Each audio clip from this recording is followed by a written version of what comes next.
Okay, we're just about to get started. Welcome, everybody. And here we go.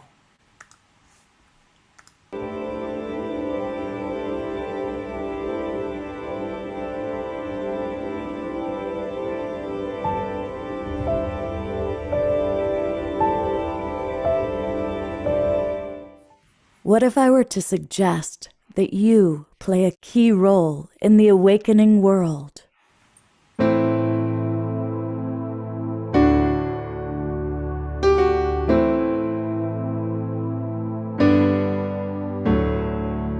And that you are watching this because you have heard the call.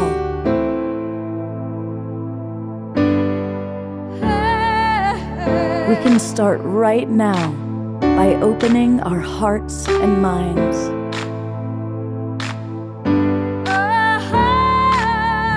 Welcome to the awakening world.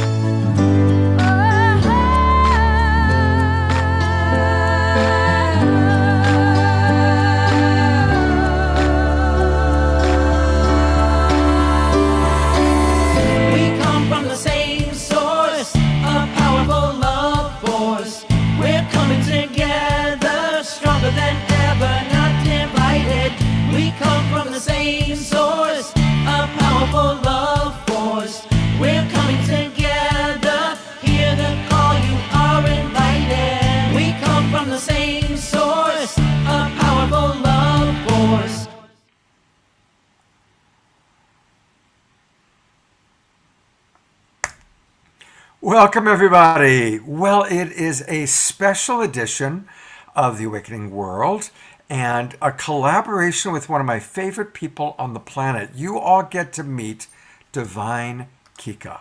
And there she is, gorgeous, fun. And what we're doing tonight is going to be kind of unique. It's a kind of a last minute thing. For the first hour or so, it's going to be kind of a Scott-style hosted Zoom webinar. And then we're shifting into Tantra Lounge, which is Divine Kika's TV show. So welcome, and I really appreciate those of you who jumped in since we just only decided to do this, 2 days ago, I think. So welcome to all of my friends. I see a lot of familiar names and faces, Robin and Scotty and Stacy, Lorna, Karen. Hey, let us know where you're from geographically and any questions you have about Tantra, sacred sexuality, dating, or romance. And I'm going to put the full spotlight on Kika, Divine Kika, actually. Hey, my friend, tell us about kind of what it means to be Divine Kika and what we're going to be experiencing tonight in the Tantra Lounge. Oh, you're muted, hon. You're muted. What it means to be Divine Kika, I never got asked that specific question before. Well, let's start right there. So first, if I play a little song in my phone here, can you guys hear there? If I play here? Well, we'll see. Yeah? So let's start. Can you guys hear it? Yes, we can. Awesome. I put the phone beside the microphone. So I like this idea of welcoming love, welcoming serenity, this self-activation, this new wave. So I like that this song says, I welcome love, harmony, and joy. So I kind of want to start, wherever you are, whatever you're feeling now, I just invite you to just smile in your heart, smile in your body, and command yourself to relax. Command yourself to let go of your day, to let go of whatever went through earlier today, and dive into this moment for you. So maybe this is what means Divine Kika, is to be able to enter in the state and to command your state, how you want to feel, to be able to feel the way you want.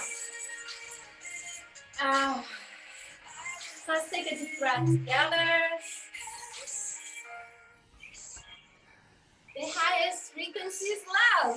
So I like to start in that note. My name is Divine Kika. I am a Tantra master. I'm a relationship coach. I am an NLP coach and practitioner. So for those of you that know about Tony Robbins and neurolinguistic programming, in the last 2 years, I have done more than 4 trainings. Two of those I did 3 times each to really get what is neurolinguistic programming. And like my fellow Australians say, it changed my life. Changed my life. And I have a beautiful community in Australia and here in California. And like I learned a different way to use Tantra and other tools of compassionate communication that I learned with Scott a long time ago. And to embed in the NLP, neuro-linguistic programming, so you can live a life of power, freedom, and love, and create relationships that actually last and are fulfilling. You want only the ones that are fulfilling to last, right? Right. Otherwise, we enter into this whole other world. So 11 million bits of information a second, right? Enters your brain. Your brain is so used to delete, generalize, and distort information. So all that information that comes in is filtered by the stories that you have in your past, the stories that you have about yourself, about others, about the world. Your perception has these filters, right? Otherwise, we would be crazy looking at all this amazing information all the time. But what if we could delete delete the programs that you have in your mind that are actually holding you from seeing the possibilities for you, to see a new life that you could have, to see this new amazing relationship that you could have, to feel in a different way. Perception is progression, perception is projection. So when you perceive life from a different way, you start to project a different energy in the world, and you start to magnetize different things. And that's a lot of what I would like to share with you. There is a whole new me, Scott, that Scott is getting to know. Scott knows the old Kika that only knew Tantra and did all this stuff, but now there is the new stuff coming. And beautiful. I want you to tonight to open your mind, open your awareness to something that maybe you don't know about yourself, something that could change for you. That sometimes, oh yeah, I heard that before, but that is a little trick, a little light. And if you get one of those, tonight I'll be very happy. And I'm sure between me and Scott, we will create, and manifest a lot of little ahas, and maybe one big aha for you. Let's do it. I always like to acknowledge people watching. We have a lot of our friends that are regulars in the Zoom room, but I also want to acknowledge all the people that are watching on Unify. And we've got people from Kazakhstan, Arkansas, San Francisco, Victoria, British Columbia, Dixon, Illinois, Las Vegas, Southern Missouri, just welcome to the about 40 people watching on Unify, and all of my friends watching on our Zoom room. And Scotty Satori from Maui. Can you tag me on the Facebook so my friends on Facebook can see me too? I'll do that in a moment. Absolutely. So Kika, and by the way, it's a pretty sophisticated audience. Most of the people, especially in the Zoom, are people that have been coming to my shows. We've done a lot of relationship shows, so we can go to more of the advanced work, just so you know. Yes, awesome. These are my peeps. So tell us, so first question for you, or next one actually, after what does it mean to be Divine Kika? I want to acknowledge our friends that are single, because a lot of our friends are single right now, and especially it's been... Single right now? Well, there you go, and so am I. We're both single. But what do you say to people that have been single for a while? Maybe they're wondering if they're ever going to be in a relationship again. It's been pandemic. It's been hard times.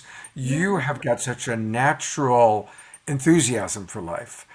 What are your suggestions for people that are maybe feeling a little more contracted, a little more insecure, a little bit more afraid of being out in the world and wondering if they'll ever have a relationship again? Hmm. There's so many of us these days, isn't it? Yeah, Transforming. There is so many reasons to be afraid, to close down, to allow our old programming of fear to take over, and everything that we are ingesting, digesting, and projecting, a lot of it is not helping us to feel better. And so for you that is feeling in this space alone, I also invite you to remember that it's different times in your life that you felt alone, right? yeah, This is not the only time you felt alone. Maybe you felt alone before you went through relationship and then you got alone again. That some of you can relate, right in the chat. Like, because we have been in more than one relationship in our lives. absolutely. So Yeah, we go to periods. So I invite you to think of this way. That life is a cycle, like it's a circle. And sometimes we're down here when it comes to relationships, sexuality, right? We're down here feeling low, feeling lonely, feeling empty. And then we start to go up again. And then we level up and then we get in relationship. And then maybe we get into a good relationship, but then the relationship starts to go, not so good. Da, da, da. The relationship ends. Who has been to that cycle of relationships over and over again? we all have. We all have. Yeah, so that is this thing that like we keep going up and down. So the thing to remember when we are here in the bottom is to remember that no matter what, we're going up again, because that's the flow of life. So you're not there forever. And the lowest you go, the highest you shoot up. Right? So we're all about to shoot up really high. And I can relate to have hard times. Come on, I had COVID 3 times. Hello? Like, I almost died the first time. Wow. I almost died. Like, literally, I said goodbye to my kids. So, yeah, talking about going to the lows, I've been through the lows, and then relationship ending, and so much going on, right? But then this memory of the ups and downs of life, and knowing that that's when we need to have a relationship that is beyond just ourselves and our small world, that is a trusting of something higher than ourselves, that we are never alone. We're only alone when we want to be alone, because the spirit, God, the universe, whatever you believe in, is always there with you. And when we enhance that relationship and we find the joy of that relationship, and hey, I spend most of my time alone. Yeah. I'm alone in the house. And my house, can I share with you something? My son went to college. Like, it's been 6 months, a year. I lost a relationship, right? And I live in this big house, and all of a sudden the house started to feel really big. And there's an echo. And then I'm like, okay. And then there was a journey of talking to spirit and reconnect to my spiritual practice, reconnect to my everyday journey of whatever it is. Sometimes it's dancing, sometimes it's meditation, sometimes it's single, something that I can allow myself to do, something that feels good, so I can put good brain chemicals on my brain, and then it brings me back. So, because the thing is, yes, we need to feel our sadness. We need to feel our longing. But if you feel it too long, you imprint it deeper in your psyche, and that trauma gets bigger. Yep. And now you have a bigger problem. So you need to be able to command yourself to say, okay, how long do you want to suffer? I ask my clients all of that, and they get all discombobulated. Like, how long do you want to suffer? So, okay, I'm going to suffer, and then, like, sometimes we have deals. You're going to suffer 20 minutes every day. It's kind of ridiculous, but it's Well, true. I want to riff on a couple of things you talked about, and I've sent you the link. You've got to go into your own page in order to do it. So I'm gonna put the spotlight on myself for a moment, because I want to riff on a couple of things Kika said, and then I'll give her a chance to share this out to her friends. It's really important for all of us to have some form of a practice or different practices. And that could be playing a musical instrument. It might be doing martial arts. It might be doing yoga. It might be doing dance. But during hard times, I've learned that the people like Kika who have a practice doesn't make the hard stuff go away, but we don't obsess on it. We learn how to take a little bit of time to mourn, take some time to deal with anything we can do to make things better. But then instead of obsessing and looping over and over and over about whatever it is we're missing in our life, whatever it is that's not there, do the practice, do the dancing, do the yoga, go to the gym, go to play your musical instrument. A good friend of mine right now owns a company that has 300 employees in the country of Ukraine. And of course, they've been preparing for the possibility of a Russian invasion for the past 2 months, knowing it might happen, hoping it wouldn't. And sadly, it has. And he, during the day, has done everything he can to, start offices in Romania and get ready to move people. But then late at night, when there's nothing else he can do, instead of obsessing, he plays his guitar. He plays his guitar. And it's really helped him, because otherwise he'd be making himself crazy, worrying about how he's going to manage 300 people that he cares about if there's a Russian invasion, which ended up happening. And so that's just a recent example. And he's one of my best friends. I'm his cousin. I'm sorry. We are live on Jess TV, Jess FM, and Facebook too now. All right, great. And so for those of you just joining, I am Love Coach Scott Catamas. I'm with my dear friend, the divine Kika, and we're kind of combining. We are combining my friends, our friends on Unify, people coming into Zoom, and welcome. So this is Tantra Lounge. I am Divine Kika, your producer and host. Today we have Scott Catamas as a special guest, and he brought his tribe with us. He brought his tribe with him, and we're all together in this beautiful journey into your soul tonight to awake you to a new you, to help you to understand the pitfalls that you do, the things that make you do not feel good, and how you can change that. And not just brush it off and pretend it's not there, actually feel it and let it go with grace. So that's the team, and like how we manage our crazy brains in this world when we fall in love, when we fall out of love, and how can we enjoy our alone time? How can we become better every day? And I'm here to help you to level up, to get to your level 10, and to discover the seeds of greatness that is planted within you. That's what I learned with my friend Sean. That is a seed of greatness within each one of us. And your job is to awaken it and to water it and to nourish it. And today we're going to talk about all these things. So welcome to Tantra Lounge, or wherever you are. If you're on Facebook, please share with your groups. If you love this work, if you think this can help a friend, go ahead, message it to your friend, share with the groups of the people you care about, because this is going to have jewels that will change your life. Thank you for being here with us today. So you're asking me a question. Come on. Well, first off, I just want to invite all of our friends, let them know that you are all welcome to ask questions. I'll be checking on Unify. I'll be checking Love Coach Academy, Facebook pages, and of course checking in the Zoom room. So ask us questions. And those of you in the Zoom room, if you want to come on camera, we can even bring you on camera. But chat with me first about that. And for anybody who's watching on YouTube or Facebook, come on into our Zoom room. It's really easy.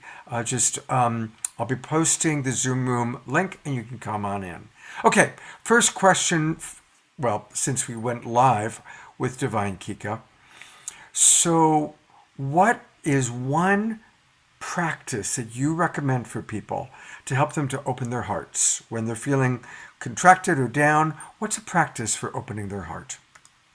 First, I want to say that I don't brush my feelings off, and I'm not that yoga girl pretending that I'm happy all the time. I'm not that type at all. I feel everything and I let it pass through me. But sometimes I command something greater. Yeah. And to command something greater, like every time before I do the show, I have my little ritual. What is my little ritual? I do my hair, I take a nice shower, and believe it or not, I put perfume on because I feel good. I like to smell good. I like to feel good. If my friends sometimes come here and they go, "Why'd you put perfume? You're gonna go on cameras." I love to smell good. It makes me feel good. So it's giving attention, for me, it's giving attention to those little things that make you feel good, that we kind of deny ourselves of. Mm-hmm. We tend to brush it off and take care of other people, especially moms. I'm a mom. We're always taking care of everything and everyone, right? And like, how do we go back and take care of ourselves? Still, the little things that we take care of ourselves. So my practice is dancing is something that brings me joy. Yoga brings me joy. Mantras always work for me. But I don't have like one thing that I go to, Scott. I have several things that I do, and sometimes I have to do it all. sometimes, when the situation is too chaotic, you have to do more than one thing to pick yourself up. And that's what I do. But what I invite you to think about right now, and perhaps write it down, or think about a few things that make you feel good. Little rituals, like the shower is a ritual of mine. When I feel overwhelmed, it's a simple thing. It's not like I'm a yogi. I've been in India, all this stuff, and I can do pretty high pujas and ceremonies and things like that. But sometimes the simple things that you do to get you off of your thinking when you're looping, and break the pattern, right? And have that intervention. Let's take a deep breath together. So what are the things that you're doing that make you feel bad? Let's think about that. What are the things, like the thoughts that you have running every day? I'm working with a coach right now, and he said he gave me a homework that I love. Because even though I have done so much work, my last relationship was a little bit harder on me because I was so in love and I had to let go, and the whole bit, right? Like, so I had to go and get a coach to level up again. Because I can't see my blind spots sometimes. Even though I'm a coach, sometimes we need a coach. And especially for those of us that have done a lot of work on ourselves, there's a lot of ego sometimes to say, "Oh, I have done a lot of work." But you know what? New stuff happened. And we are a little bit traumatized as COVID has happened and the world is changing so rapidly. And there's so much going on for all of us that we need to be a little more kind to ourselves. So he said something for me to do is just, what are the little things that set you off every day, and write about it every single day. So I've been doing that. And it's been interesting to just realize that this little bits, little things, then you start to realize the people you talk to that you shouldn't talk to as much, or the little things that you do that are setting you off. So notice, I would say, okay, do the things, the practice that make you feel good, but also be aware of the things that you can change, right? Or that you cannot, that set you off, that makes you feel a little bit less something, or that set you off, and write down how they make you feel and why. Because that process can allow you to have a deeper understanding of how you can change things. And it could be simply, for me, it's to put my phone away for a few hours a day. It really makes a difference. Little things like that. But what I would like to move on to is to Scott. And Scott had a pretty sweet conversation about our last relationships that I think it would be fun for us to talk a little bit about our healing process. Okay. What do you think, Scott? Like, if we share a little bit of, because we both were really deep in a relationship, and then we got out of it, and it's been a while. I don't know, for me, it's been a year that I'm single. How long has it been for you? It's been 2.5 years. I have been single 2.5 years. I've never been single that long in my whole life. Wow. Yeah. So, and it's been interesting. I can see you, Scott. There, I see you now. Okay. Yeah. I've got it on gallery view, so it's both of us right now. I Okay. had it primarily on you. So, yeah, I have kind of made it the choice. Like, I have intentionally not been actively dating. I've been really focused on doing the Awakening World every weekend and doing my online shows, coaching a lot of people. And I definitely look forward to my next relationship. I look forward to having a great relationship. But also, I'm kind of spoiled, to be honest, you know. Tell me more. So it's got to be really in divine flow. It's got to be a relationship where there is just a natural harmony, a natural ease, and there's a lot of qualities that I'm looking for. And when the time is right, I trust it'll happen. How about you? Tell me a little bit more about your process. So I went through a really deep dive on my soul and my actually repurposing my life and realigning.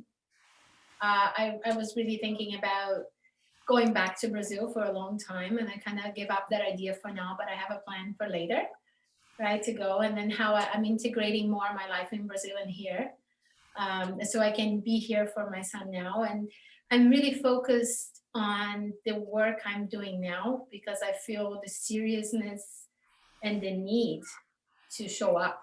Yeah. There is a command that is beyond me, that is this to show up and do the work that we're doing. And I'm imagining that you feel the same. That is like that's the highest call right now, to show up and be here with you guys and to support as much as I can, because that's something really, may I share something really emotional? Like, Yeah, I please. haven't actually shared this. I don't think I shared this in camera at all. I share it to very close friends, but I got teared up a little bit. So I had COVID when in 2020, when that was the very beginning, and I was terrified.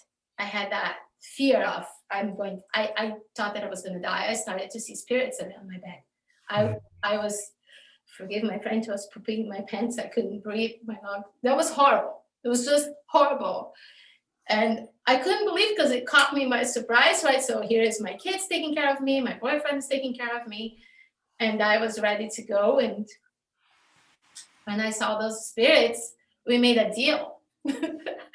Wow. Because they were asking me to go. They told me a lot of people would pass, and they wanted me to support those souls in their passage. And since it's a high spiritual group, I can share this stuff, because I haven't shared it because I didn't feel like there's only so many people can understand what I'm saying. And so I said, no, I want to do the work here, and I'm committing to what I came here to do. And the next day, I started to feel better. Thank you so much for sharing that story, Kika. Thank you. Yeah, it's kind of hard to share because it's Yeah, that's beautiful. And thank you for sharing that. And I'm so glad you're still with us because I adore you.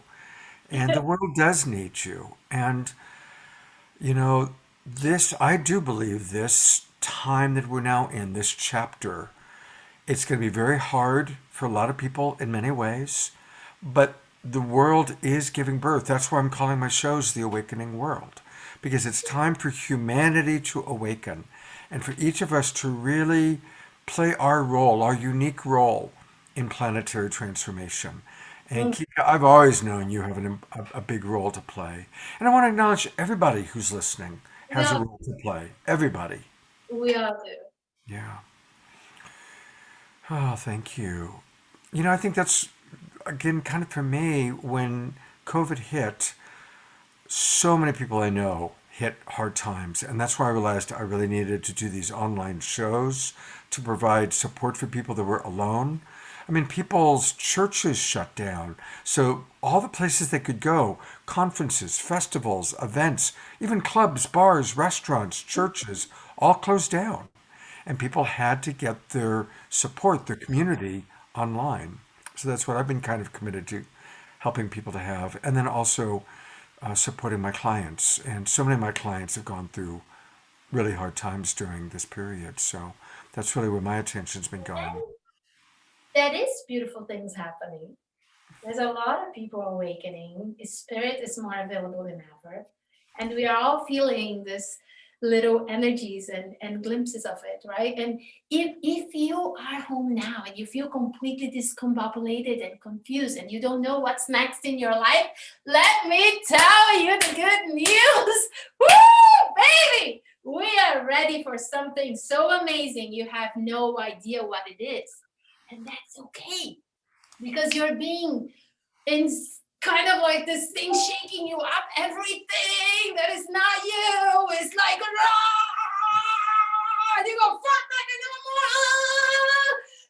then, but then like there's all this beautiful new energies coming and merging. So allow yourself to go through the shake. Allow yourself to not know. It's okay. If you don't know what's next, if you're scared, if you're confused right now, see it as a blessing, because only in that place is where you grow. And I'm going to explain to you why. So there is this cycle, the cycle I was talking about in the beginning, right? That we go down in life, then we go up, and then there is but when we want to level up, and this I learned with my friend Sean, thank you, Sean, that seed of greatness that is within you, that every one of us born with. And when you said, oh, we have a big mission, we all have a big mission. We're all in the same boat. We're all together. We're all beautiful. We're all shining. We're all in this together. Please don't put anyone in a pedestal. Nobody's better than anyone else. That's right. You're more than good enough. You are good enough. You're important, and you're lovable, no matter what anyone says or does. Take that in. Okay, I hope. So now when we are in the bottom and we're going to level up, when we got like 7 or 8, there's something happened, because we were like, I'm gonna go, right? But then we get here and 7 and 8 and shit starts to get hard. Things get difficult. Like you start to get tested and you go, but I want to be up here. And you go, why am I being tested? Why things are so hard right now? And that's where we are at right now. We're all through this phase where we have to level up. But you can't level up being the same you that you were before. It's not gonna happen. You're gonna stay there. You're gonna go, that guy, that girl that was trying to level up and stay the same is not gonna make it. So you have to break down and take off all these layers that are not, and embrace this new you. Allow it, and then you can go, okay, a little more. Hey, I'm a level 8 now. And then you go, okay, now I'm getting to 9. But then you're more tested. That's when things get really difficult, because the way you wear will not work. And you don't know, your mind doesn't know, because it's all new and confusing. And you're breaking down and you're reborn every day. But when you go here and you start to get to the level 10, guess what? You level up your life, because every time you do that, you may do that with your fitness. You may do that with your nutrition. You may do that with the love for yourself. You may do that loving up your friends, or showing up at work in a different way. When you do all this leveling up, that is a accumulation of leveling up in your life, become bigger. And I'll leave it like that for now, Scott. Like that, because I have something that my prayer has been that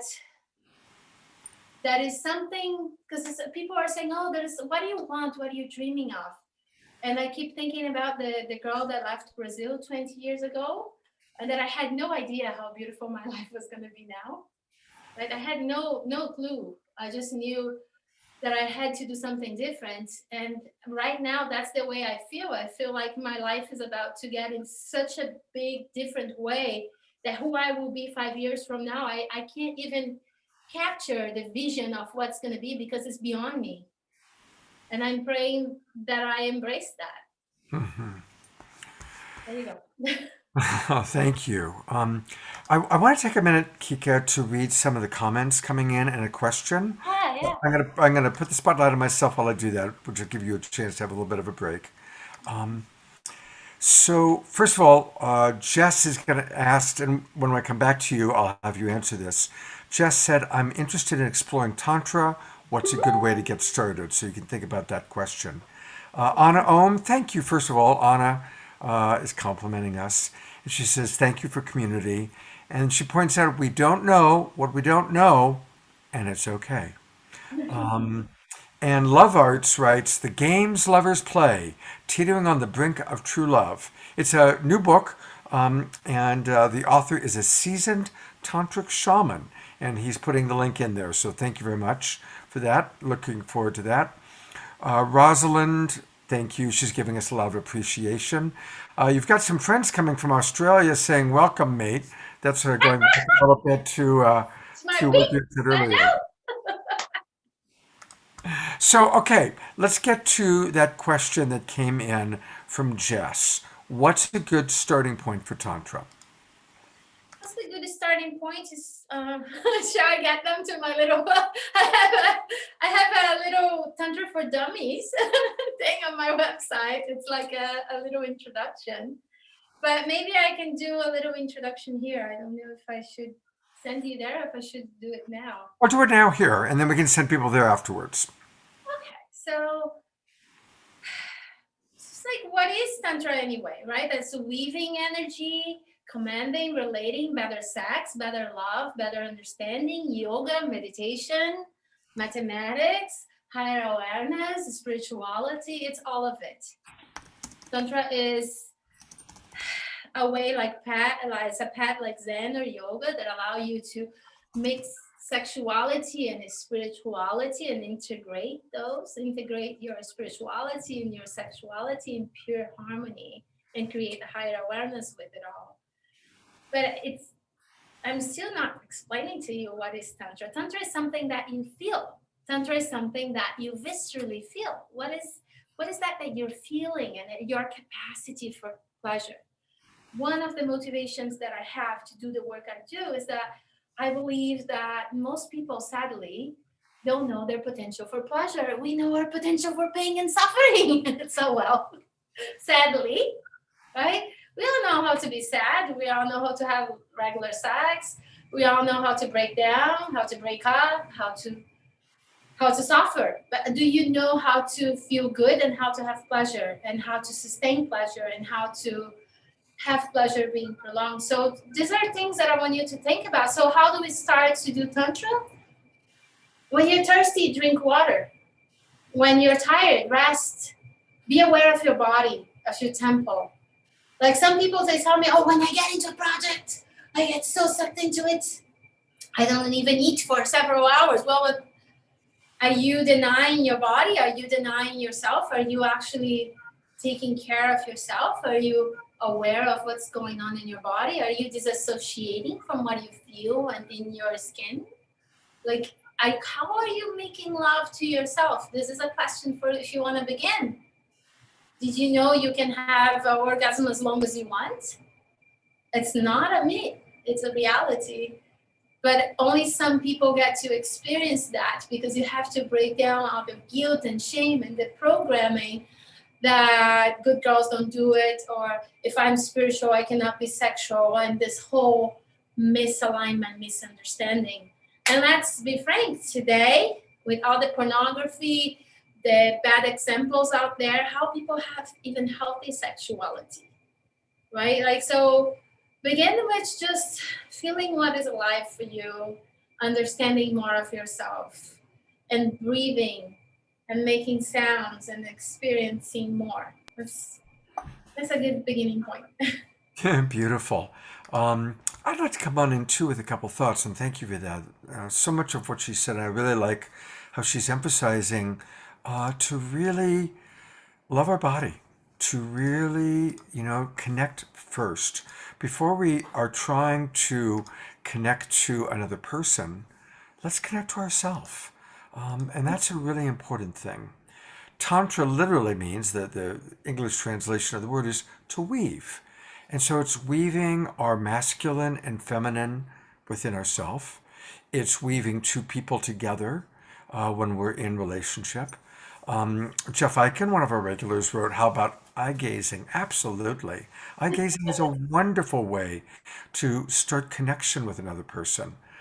Here comes Kika. Hey guys, see me? Hi. What if we could make love with our eyes? What if I could, as you look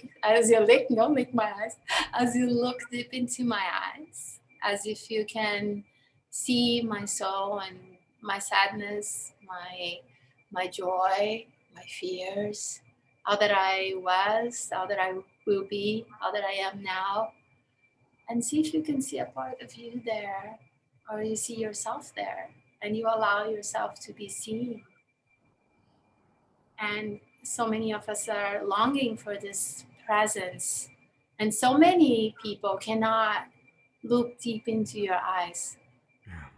Right? So what if you can give this present more often to the people in your life, even if they can't take it?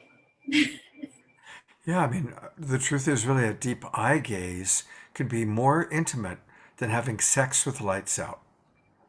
Sure. And emotional intimacy is the great aphrodisiac as we get older. In a more mature relationship, where it's not just kind of trying to get our rocks off, so to speak, we want to establish emotional intimacy, into me see, so that it's not just a sexual fantasy that we're trying to act out, but it's really dropping into the quality of who are you? Who am I? Like, wasn't it beautiful when Kika shared her vulnerability, right? Like, that is so attractive when she talks about her fear of death, that she thought she was going to die. And so when we can be vulnerable, it's a beautiful thing. And eye gazing and slowing down and dropping in with each other is a wonderful way to start a tantric relationship. And that is so sweet, right? Like, so when we, in neurolinguistics, when you're trying to connect with somebody, Scott just brought me to his space right now. And I am like, so we are meeting in the middle, right? And this is what you need to learn to dance in relationship. Mm-hmm. That, because if somebody is like up here and you go too slow, they're not going to match you. Right. They're not going to be with you, right? So you need to start to match them. Sometimes you have to match them up here, and then you bring them slowly where you want them to be. How tantric is that? How sexy is that? That you can actually meet that person where they are and then find the middle. And that's a deeper connection. Like, what if I can start breathing like they're breathing? And then we find the space together, and now we are dancing together in this way of just, and that can be just a conversation over the computer or over the phone. You pay attention. You pay attention. Are they a feeling person? Are they a logical person? Are they a visual person? Are they an auditive person? If I don't know, I just add all those things in the conversation. Yeah. What do you think? How do you feel? How does it sound for you? Does it make sense? Start adding this to your connections. And that's where Tantra and NLP is starting to merge. And that's where I have different. So this is the time where you can start to share a little deeper and create more connection. Another way that you can create a deeper connection is that, let me see what I can't see Scott very well because he looks like, on my screen. Let's see if I can see you as I talk. So if Scott, yes. If I do it too obviously, he will know that I'm imitating him, and that doesn't feel good. I think I'm mocking him, right? But if I just kind of like subtly put my hair the same way he's there, and I start, and I'm saying this, but when I don't say it and we do it in a subtle way, we start to go making some of the gestures very sadly. So now we are creating a connection and we are building rapport. We are actually, if I say something to you, I'm watching how you are responding. Are you getting color in your skin? Are you getting excited? Or are you getting down? Right? Are you coming forward? Are you closing? It's like, hello, Scott. Yeah. So this subtleties in a conversation, right? Like if you are on a date, for example, this is body language. But if you're on a date and the person has their feet towards the door, do you think they're enjoying being with you? So watch if somebody's talking to you and they're coming too much as a lion, kind of, and then you can actually like just take a step back and notice, like, are they coming?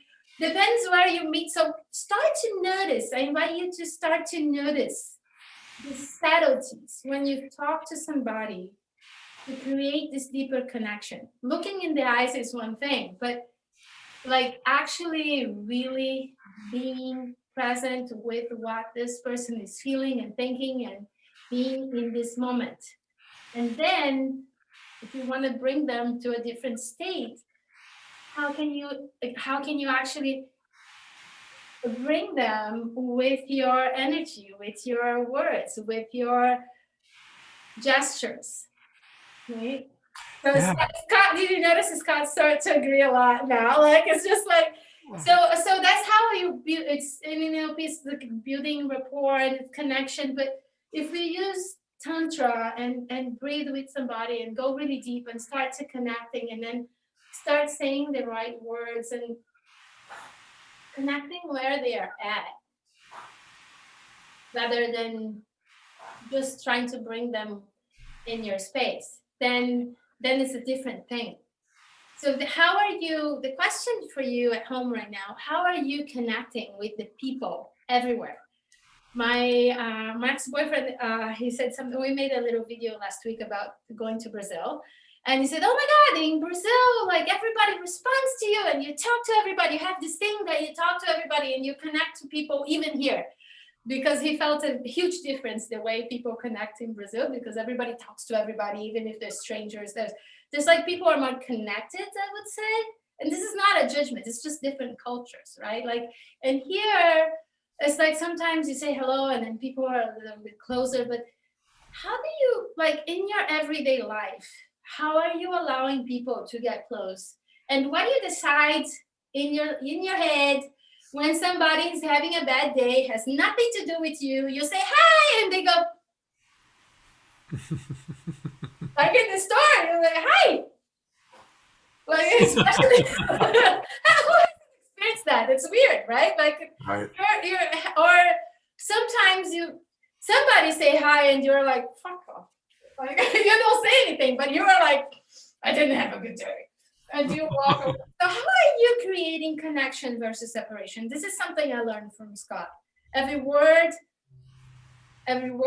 intention, thought, in and out of you is creating either connection or separation. And I put that to my heart, Scott. There's something that is so, how are you connecting? Something to think about. This is like a nice free flow, huh? Yeah. Well, thank you for that. And it's okay if we want to be in our own space, but let's just be conscious about it. What am I really longing for? And most of the time, people are longing for connection, but they oftentimes, we all do it, we oftentimes make choices that create separation. We say something with a tone of judgment. Never do BSW. If you want to have better connections and relationships in your life, eliminate BSW. What does BSW stand for? Bad, stupid, and wrong. What does that mean? It means sometimes when we're upset, we want to prove to the person that they have done something bad, or that there's something that's stupid about them, or they did something wrong, right? And anytime we have that intention in a relationship, it's going to create separation because we're judging that person. So a wonderful thing to do is to eliminate BSW. Be aware of that. And especially when you're having a difference with somebody, when you're in an argument, when there's something going on that's rough, what's your intention? Ideally, we want to learn, we want to mature to a point where our intention is always to create connection, to seek to understand the other person, and to seek to be understood. What gets in the way of that is when we want to prove to them that they're bad, or they're stupid, or they're wrong. So that's a wonderful tool, since I know that we wanted to do some tools tonight. Thank you for that, Scott. So I want to ask the people who are at home right now, What is that's going on for you? What is something that you're struggling right now? We have two powerful coaches here for now. Like, we're like fucking kick-ass coaches. And yes, I curse a little. Can you put up with that? Sorry. I'm a good girl, though. But sometimes those words shake you off a little bit, don't they? Yeah. What the heck's going on with you now at home that you don't want to see, you don't want to talk about because it hurts, because it's upsetting you? And maybe if you open up and tell us now, what is the thing? But let's not be superficial about it. You're smart enough, you're wise enough to go deep. Are you willing to go deep tonight and tell us what's the real juice? Give us the juice, because we can work with it. So thank you. And our first one's come in. And before we respond to Anna Ohm, I want to say that my favorite motto, I've been using it for 10 years, is how perfectly human. So whatever it is you're dealing with, addiction, compulsion, hard relationships, hey, we've all had some form of that, because all of us have had some form of an addiction or a compulsion or falling into habits that are hurtful. So Anna Ohm, thank you so much. And she writes this is a tough one. My loved one is on a self-destructive path. Wow. How do we manage that? When someone we love, someone we care about, is on a self-destructive path. Kika, do you want to respond to that first? That was kind of something I dealt with in my personal life a lot lately. To see somebody we love, like doing something that I'm going to say something here. The wounded feminine and the wounded masculine has 4 traits: the rescuer, the prosecutor, the victim, and the perpetrator, right? Mm-hmm. I don't know you and I don't know the circumstances at home. And I'm going to ask you, if you look into your left, into your path of your relationships, or all relationships you ever had, what is the one feeling? I'm going to ask you a question to respond to your question. What is the one feeling you always felt? And this is for everybody to process right now a little bit. What is the one thing, one team, like if you go look back, you travel through all the relationships in your life, that is something you always felt at some point. That one thing. What is that one thing? And for me, it's very obvious. I was always the rescuer. And that's the healer, right? The wounded healer. We like to rescue people. Any other healers in the room that like to rescue people? We found the broken-hearted, the wounded, the broken, and we got to fix them. And I was born, good. I was born on Christmas Day. No, really, I was. So I literally grew up as a child with a Messiah complex. So I've always had to, and what Kika is saying is really true. It's like most of the people who watch this show probably are caregivers. So most of you probably fall into the rescuer category. But here's an interesting thing. Different things at different times too. But a reminder that there's the rescuer, there's the victim, there's the perpetrator. And often, if a rescuer isn't providing the victim with what the victim wants, then the victim experiences the rescuer as the perpetrator. And so we think we're in rescuer mode, but maybe we're being so assertive or so aggressive. You need to do this, you need to do that.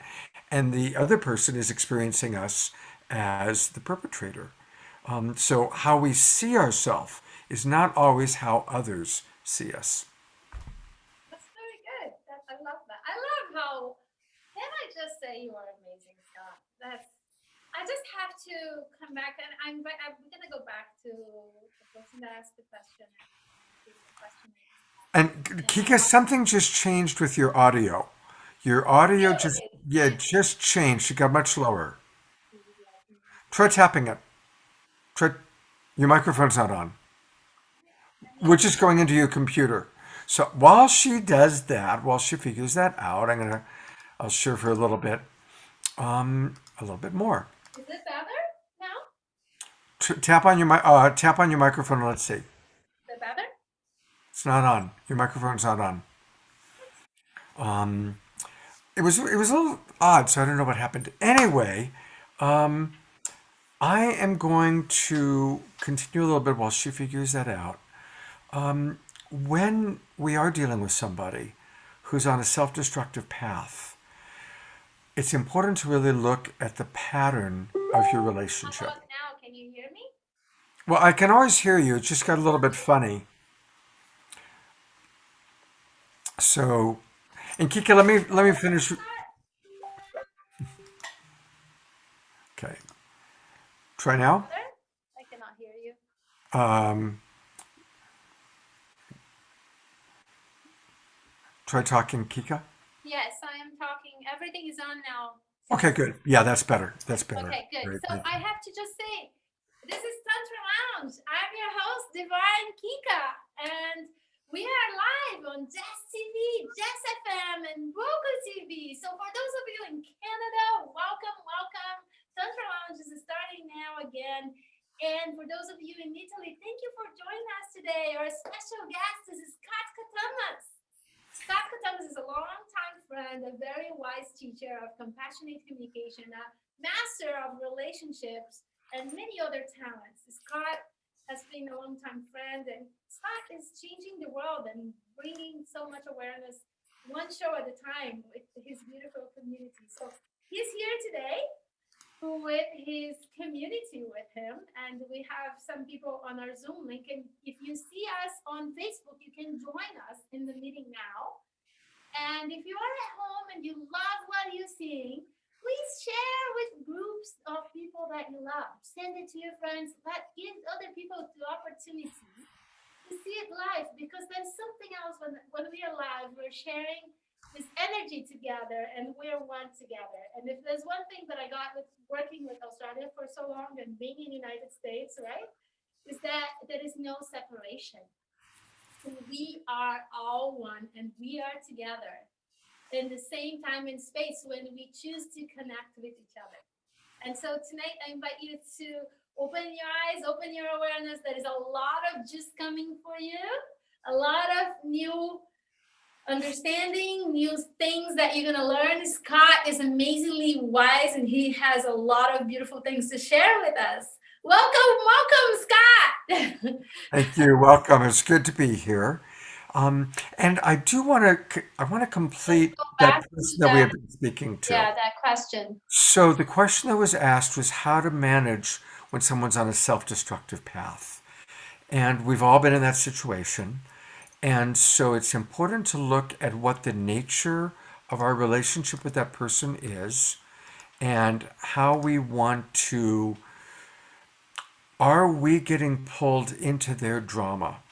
And like Kika was talking about a little bit earlier, are we playing the rescuer role? And are we doing that at our own expense? And so it's important to really take a step back. And of course, if we have somebody that we care about who's on a self-destructive path, we care about them and we're concerned and we want to help. And that's beautiful. But do they want our help? Is our help what we think is right for them, or is it what they genuinely want support for? And are we getting pulled down? If someone's in quicksand, it's not about jumping into the quicksand with them. If someone's drowning, you don't drown with them. You stabilize yourself and you see if they're willing to take our hand and get pulled back up. Some people really do want support. Often when someone's on a self-destructive path, they aren't asking for support. They're lost in the addiction. They're lost in the compulsion. And so in those cases, then sometimes, especially if it's impacting our life, then we have to set a boundary with compassion. We have to set a boundary with compassion. Beautiful. And so I'll turn it over to, Something about that. yeah. Because I dealt with that and recently. I've seen somebody that I love, like making all these choices over and over again, despite of how much I wanted to help them.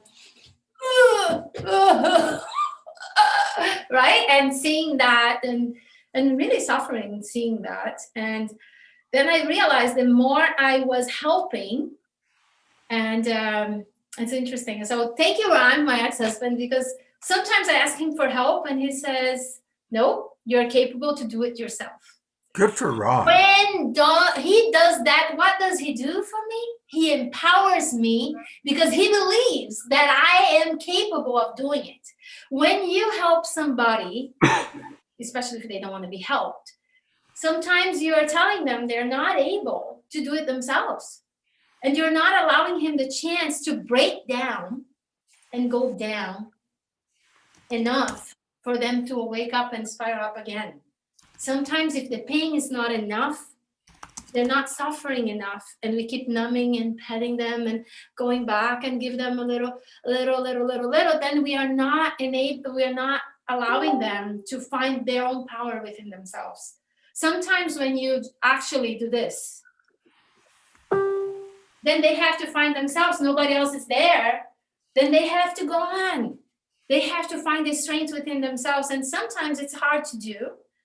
But that's the best gift you can give to them, because then they really will find their power in a different way. And you can't attach yourself to the results, because everyone has their different choices and their different timing.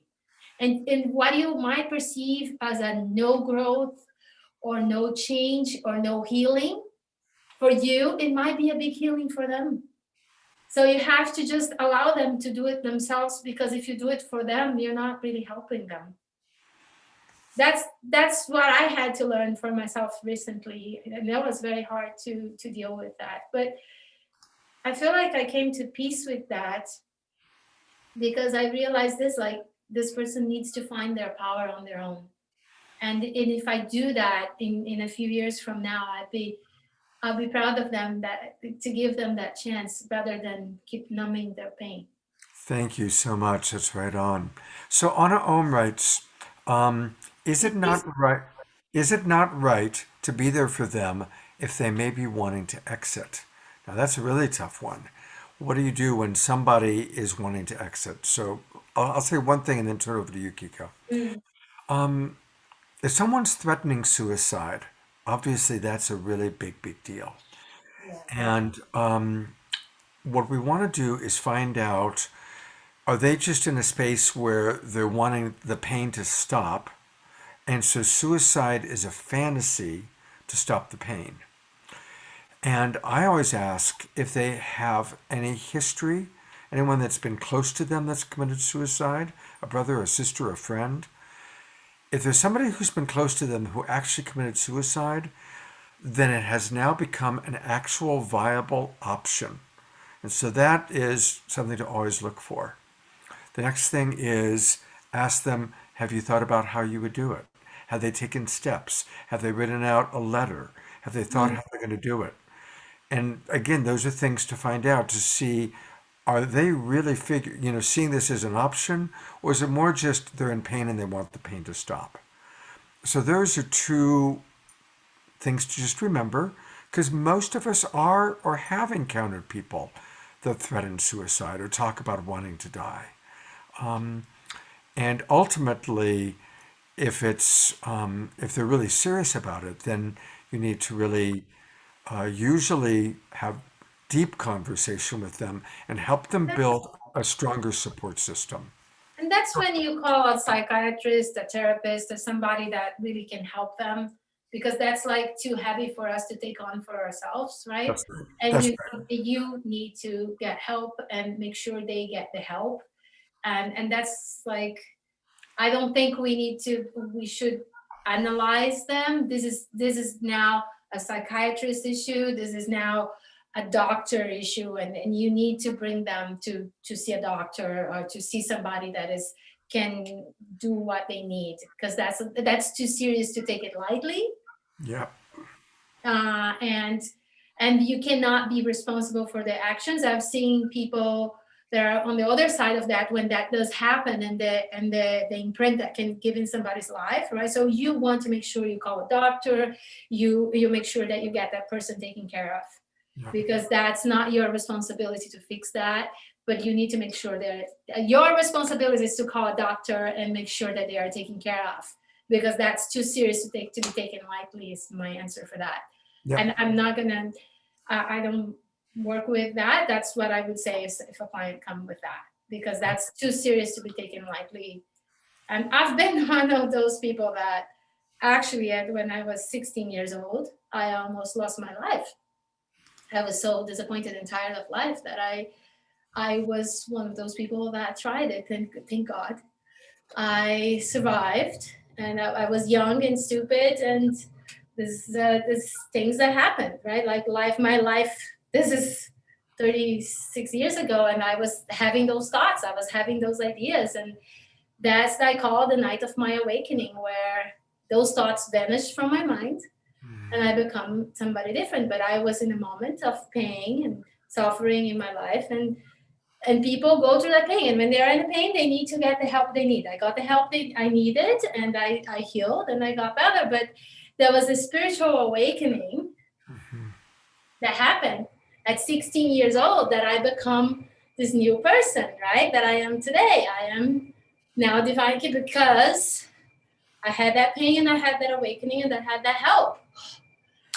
And thank God. But I didn't die. I didn't do anything. That was just a thought.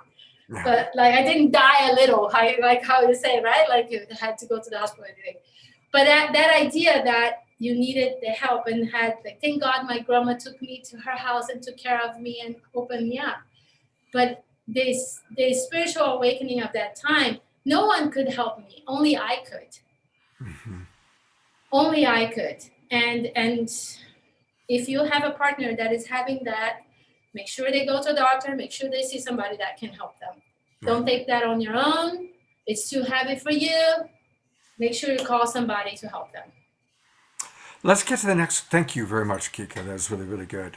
I want to get to the next question because you asked people to share. Yeah, I'm excited to see. Robin, right? I'll read it, Kika. You don't have to read it. I'll read it. What if Okay. someone cuts off communication and they've said forever over a misunderstanding before you've had any chance to clarify it, and that clarity would have prevented the pain from the misunderstanding? Do you want to tackle that? So I can take that. So if somebody's choosing to not talk to you, can you honor that? That's their request.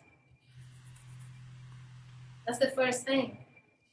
Because if you're trying to talk to somebody that doesn't want you in their lives right now, what if they don't want you in your life, the best thing you can give to them is at the moment not be in their lives. Now, this has a lot of context that I would say, let's have a session and talk deeper about it, because it's too little of information to say do this, right? But the first thing is, well, you have to justify yourself. You have to justify what happened. Or you can say you are an adult and you can make an understanding yourself. And I'm going to take this time to work on myself and see what I need, what I'm feeling, what I'm processing here, and what I want to do going forward. It's an opportunity for you to reevaluate what you want for yourself. It's always come back to you. And then again, are you going out of yourself to go to explain and get validation out of a justification, or you do your work first, you understand what happened to you, you understand what are you feeling, what are you needing, what do you want to go next, what do you really want, who you really are now, who you want to become, digest your past, heal your shit. Then you go, okay, well, they didn't understand me and they chose to be out of my life. And that's what I need to honor right now. And can you live with that? When you are at peace with yourself, you can. Right now, what's killing you, what's like hurting, right? Like that thing that is hurting is the doubt. I don't know if I did right. I don't know if I did something wrong. I can't explain myself. I can't, what they're judging me. Well, wait, what do you know about yourself that is true? What do you know about yourself that's true? First, come with that clarity. What do you know that is true for you? Really? Not your feeling, not the heat of emotion. What is really going on for you? Then write about it. And then think about, what is the outcome that I want from the situation? People just get immersed in situations and they don't think about what is the outcome. So what is the outcome you want for this? You want to look good? Why do you want to look good? Because you always wanted to look good, because you had people judging you in the past and you need to look good. What is the outcome you want? So do that inventory first. And then if you can, write a letter. Once you are clear, I'm imagining right now there is a lot of feelings, a lot of emotions. And I invite you to just sit with that for a little bit. Understand, digest, let it pass through all the way. Digest means like it's gonna enter here somewhere, it's gonna go through, gonna do the work until you get it out and you figure it out what it is. You go, don't want to see that. And then you're going to see, oh, but it feels good. It nourished me. It did this, it did that. Until you figure it out and digest all these emotions and see the outcome, then look, what is the outcome you want? And you have clear direction. Then you maybe send a letter or maybe you just explain something. But after you do all of that, what do you think, Scott? Oh, well, first of all, everything you said is right on. It's always important to bring it back to ourself. And so when we do have a situation that's unresolved, and especially if the person has said that they don't want to have contact, then we're kind of in a situation where the mind keeps wondering, like Kika said. So, wonderful thing to do is to come up with a simple affirmation. And notice every time your monkey mind goes into thinking about that person, you notice it, exhale, and as you breathe in, run an affirmation. I am whole and complete unto myself. I'm bringing my attention to myself now. I am fulfilled in my life.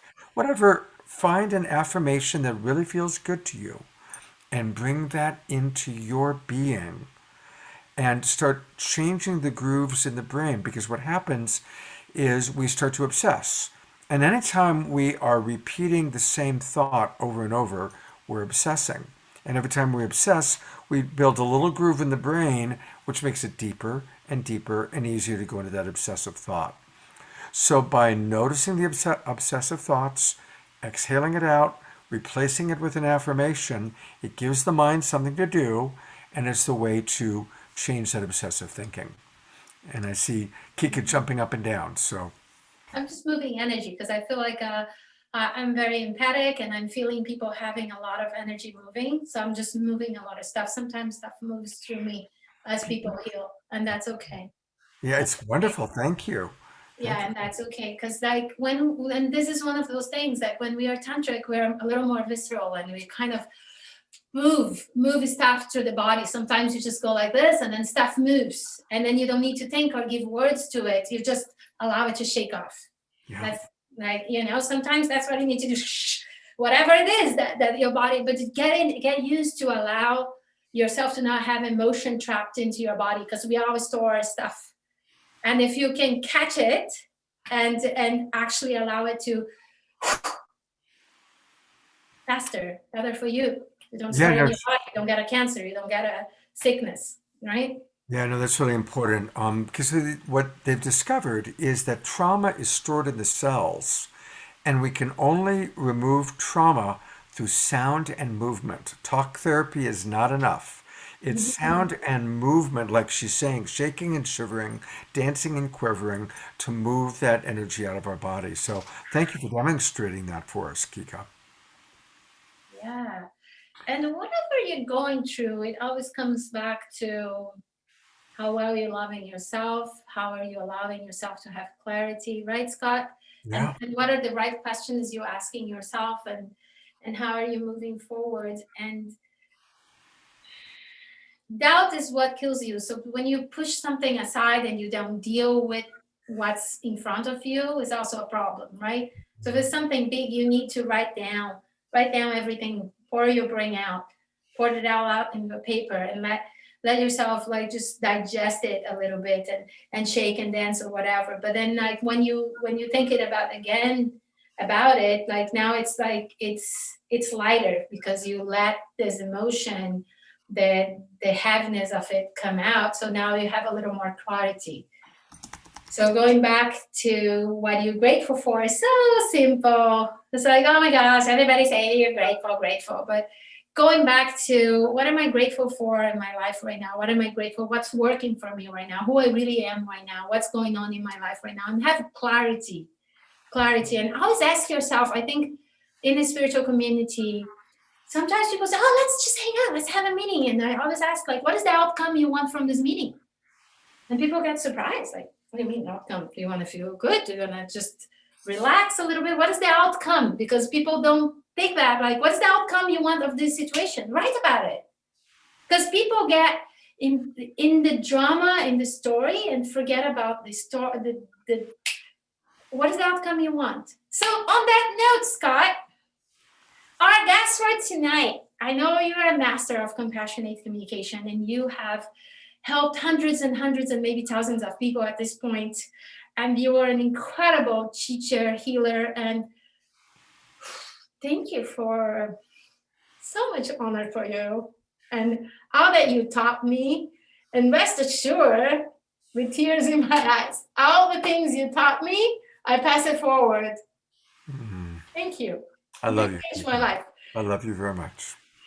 So what is the number one thing that people need to understand to communicate with more clarity, with themselves, with the conversations they have with themselves? What's the number one thing they need to do to start to really understand who they really are and what they need and what they want and how to go forward?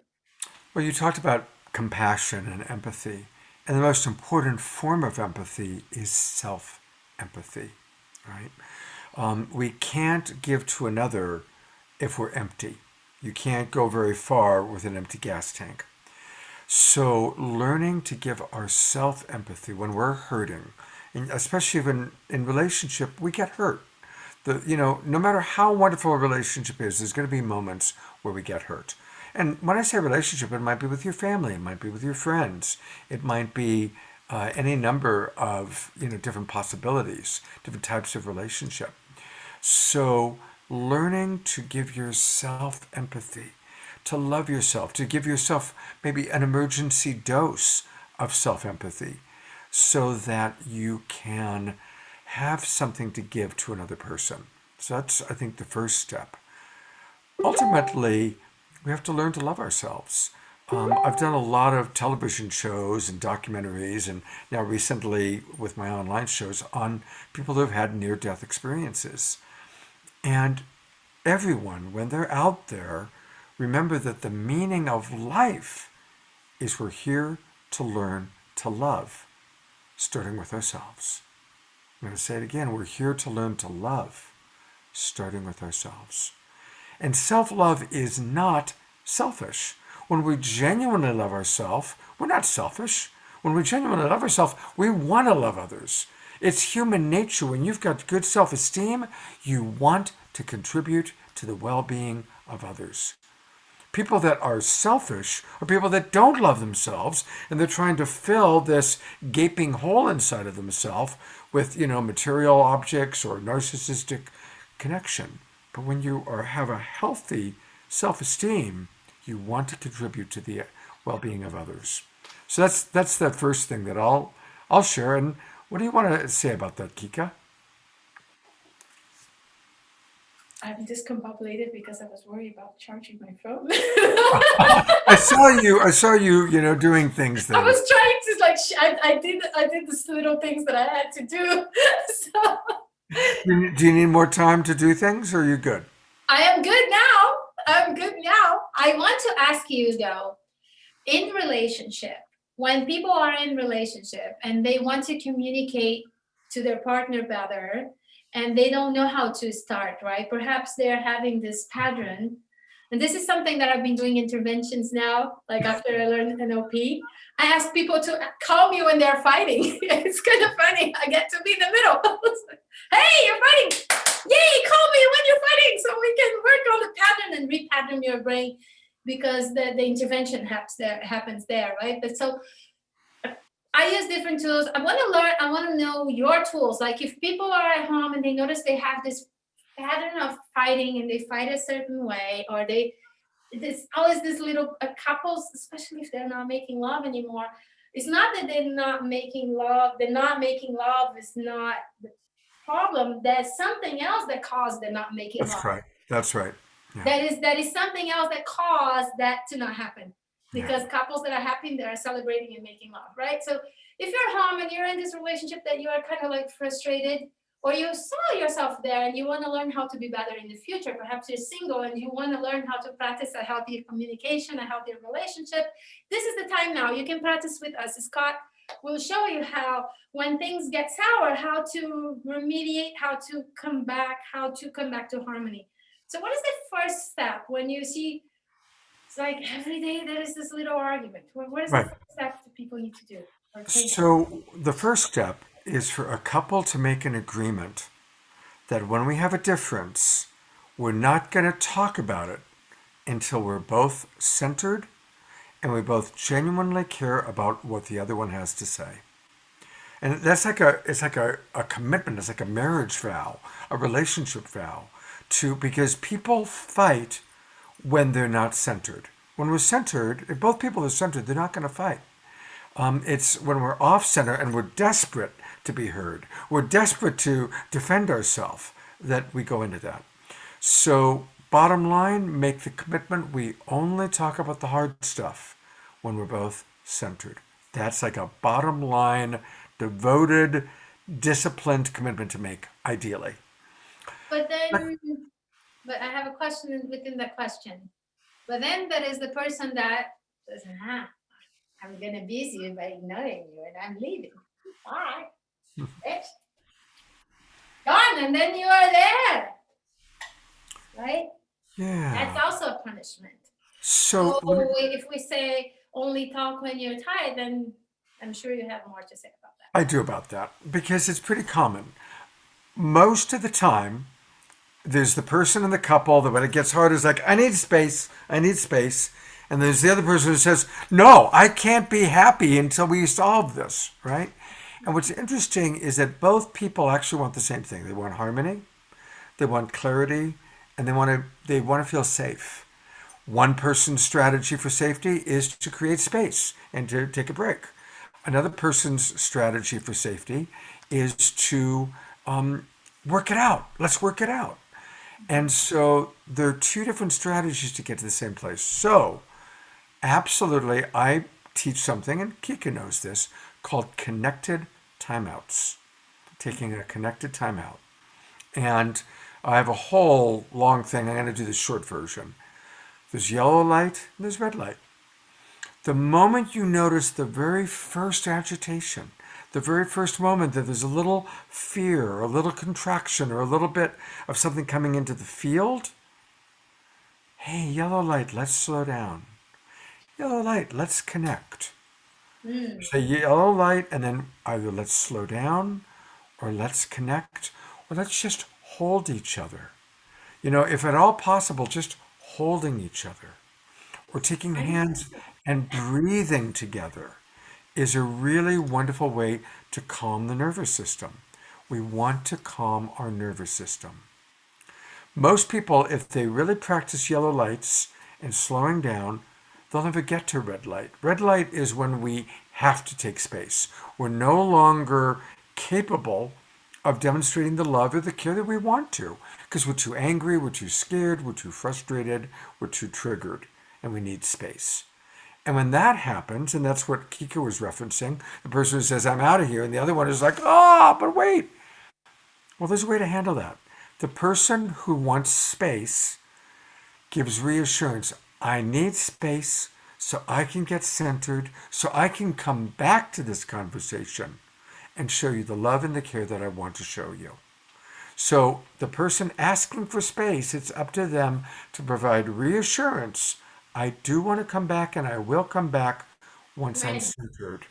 And to offer when that would be, to give it a range of time. Give a range of time.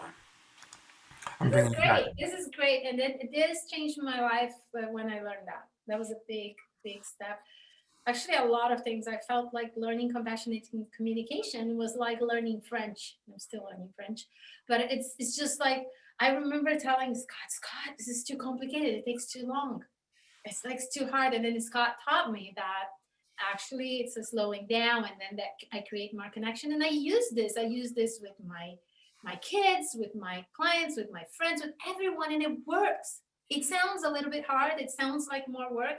But I tell you, if you actually pay attention to these jewels that Scott is giving you, it can really change the tone of all your relationships. It's really magical. Mm. And okay, so now that what is something, so let's change a little bit. Like I want to make it a little more exciting now because you're getting too serious here, and I think people need to shake. So it's like if you're at home, just shake it off a little bit. What is the most weird thing that you ever heard in your practice when coaching people? You don't have to say who it was, but like the most funny or the most exotic thing or something that blew your mind and you go, oh my God, what happened here? Wow. Are we allowed to be kinky on this show? Oh yeah, this is Tantra Lounge. This is where we talk. I got proposed by a gay couple last week. I matched with somebody with Tinder, and then there was this really cute guy, and then he says, I have a boyfriend. We want you to be our girlfriend. And I was like, oh wow, that's the best, that's the most fun one. I was like, I don't know what to do about it. So that was my exotic of the week. Well, I still don't know what to do about it. they want you to be their unicorn, if you know that term. So, well, a lot of people come to me with, what happens when one person has a sexual fantasy that the other one finds repulsive or doesn't want to do. And so that comes up a lot. Okay. And so let's go with that. First So off, what happened? What was the kinky thing that the person wanted? Tell us. Come on. do you know what a golden shower is? Oh yes. Oh my God. Oh my God. Okay. He wanted to give and receive a golden shower. And he thought that for him, that was an act of intimacy, an act of only us, a way of feeling really special. Because they've had lots of sex with other people, but this was his strategy for having a unique experience with his beloved. Okay? And of Everybody course, has different things. We all have something maybe a little weird. yeah, and what is weird? Weird is just different than our perception of reality, right? I mean, what's weird to some people is everyday for another. We all have different cultural things. So, what I always emphasize is let's get out of any judgment, not even calling it weird, right? Because that can be heard as a judgment. But Yeah. allow, right? Like, I mean, obviously, a golden shower to many people is weird because it's different. But So what underneath, happened? well, I tried to help her to understand the beauty of what he really wanted, which was to have a unique, intimate experience with her, right? It wasn't just about getting peed on or peeing on her.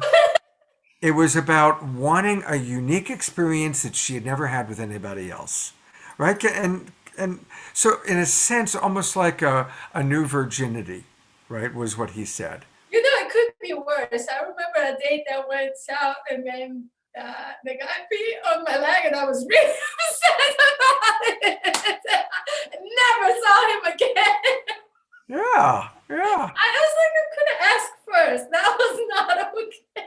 He just out of the blue did that? In the shower, yeah. Oh, in the weird. shower. In the That shower. was weird, Scott. I never forget. That was maybe like 15 years ago. I would never Yeah, that can be pretty traumatic. That can be- It's like, yeah, my And I'm- fantasy. I'm like, and well, by the could way, you you- ask first? Like, that was You weird. asked the question, so I'm not a proponent of golden showers, but as a coach, my job is never to judge my client. Never. Never, never, Right, never. of course not. We are Never. there to, no, we can't. And most of the time, when there is something weird, the spouse or the girlfriend or the boyfriend thinks it's weird, and there's a judgmental nature. So my job is to help them to go underneath the judgment, no bad, no stupid, no wrong, and understand what is the value, what is the longing that's underneath that idea. So So what happened to them? Did she allow it?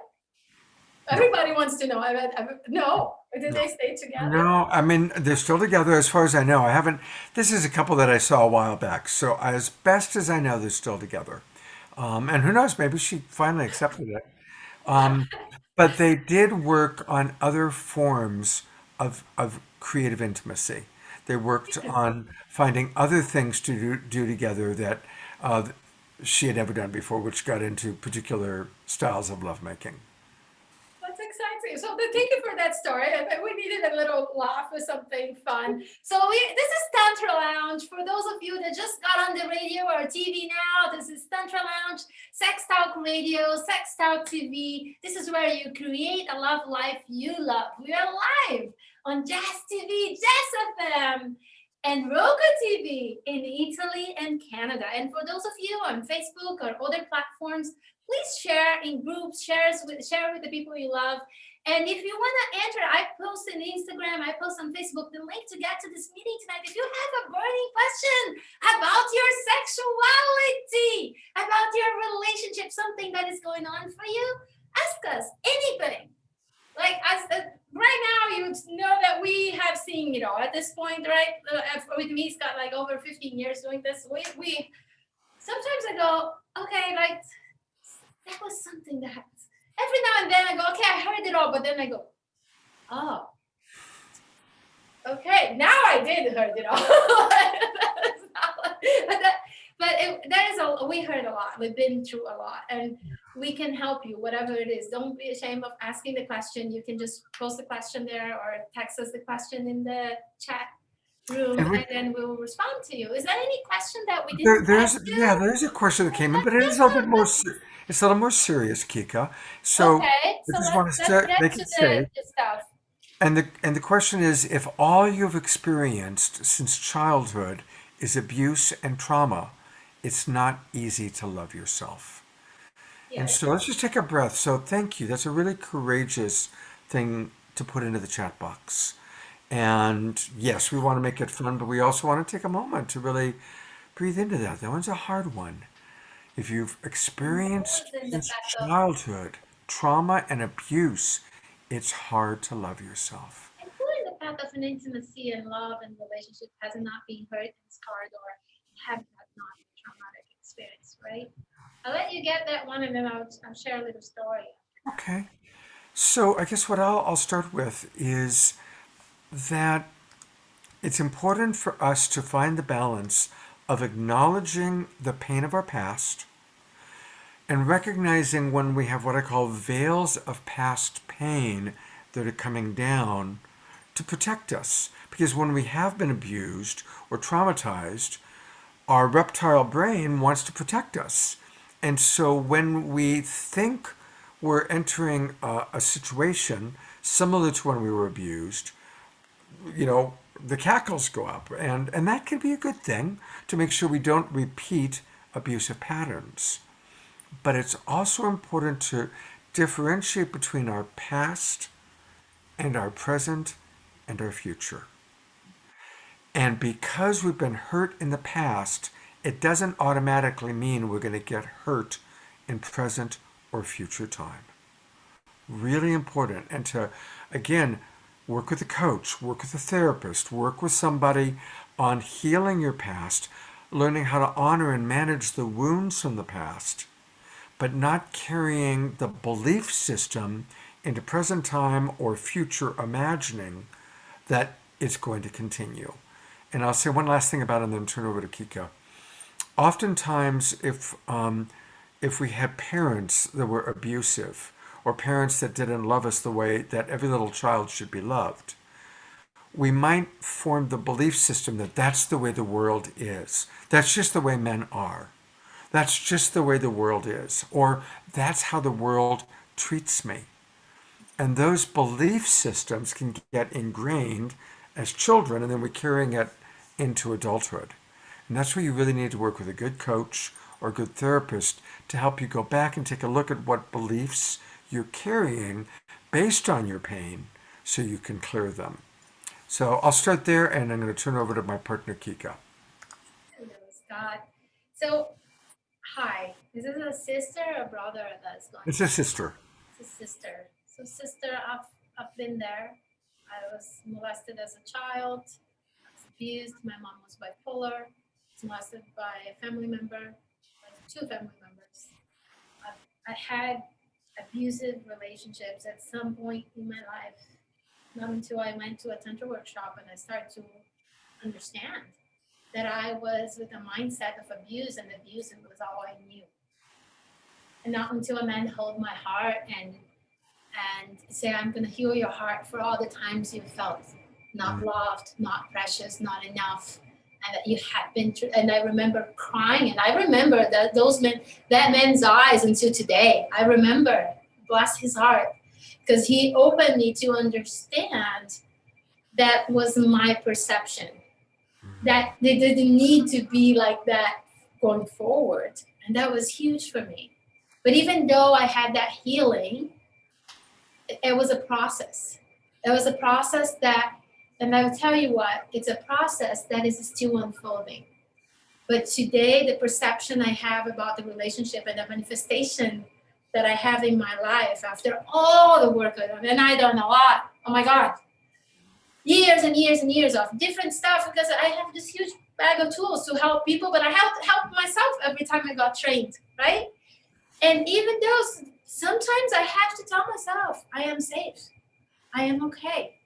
Because the trauma leaves, the trauma heals, but you need to learn how to do the trauma differently. You need to work with your brain a different way. So what Scott said about getting a therapist, getting somebody to support you, to have that breakthrough, to move to the other side, and then learning what to tell yourself, I used to be claustrophobic.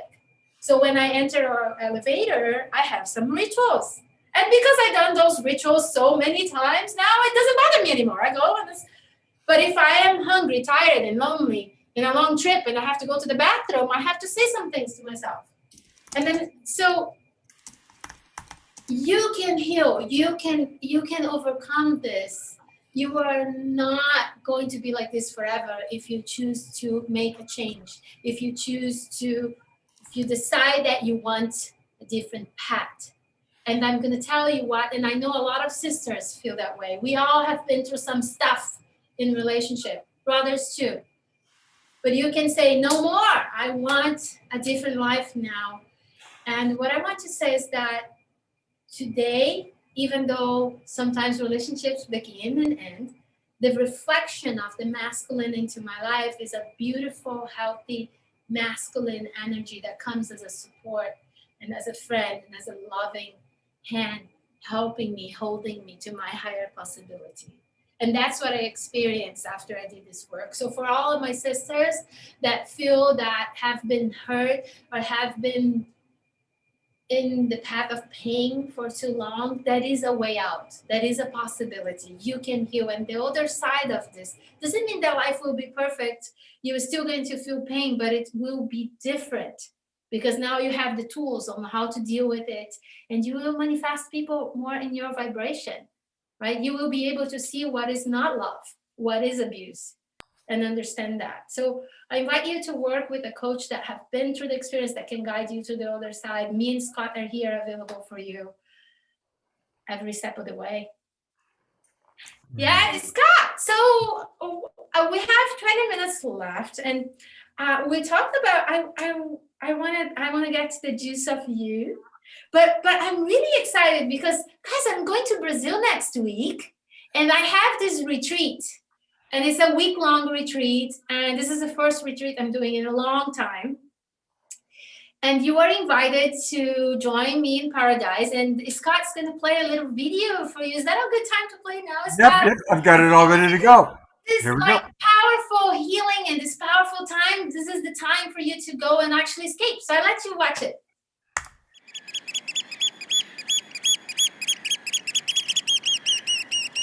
Hello, my name is Divine Kika, and I invite you to escape and go to paradise with me to learn Tantra, to recharge, regenerate, heal, and open your heart and soul to a new phase of your life. Look at me and Scott.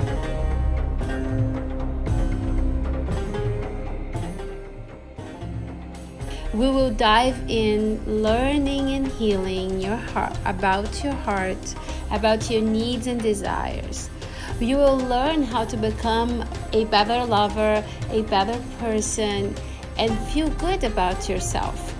as well as we are going to excursions and sacred, beautiful places in paradise with amazing nightlife if you choose to, but also like amazing, breathtaking trails and beach journeys. We will rent a yacht for a day and go to beautiful islands. It will be an adventure like you've never been before. Are you ready to give yourself the time to regenerate, recharge, and heal so you can come back fulfilled, happy? Actually activate your imagination to what is next in your life. Come back to actually have real dreams and visions to where you really want to be in this life. What if you take 10 days, 7 days to regenerate, recharge, reconnect to yourself, realign? And this will leave an imprint in your soul and your life forever. I believe that this will be the best days of your life. I can't wait to meet you in paradise. I have been teaching and living a tantric life for the last 15 years. I have guided more than 500 people personally to have a better life. I have had thousands of people in my retreats, seminars, and events all over the world. And this is your time to experience this fulfillment that your heart so longed for. I know in the path of love and relationships, there is a lot of patterns, things that keep repeating in your life. And this is the time to end this repeating and actually creating a love life you love. Join me now. I see you soon. If you want to learn about this trip a little more and need more information, feel free to call me and contact me. We'll talk and I will make sure that this trip feels good for you and you have a safe and loving, happy trip.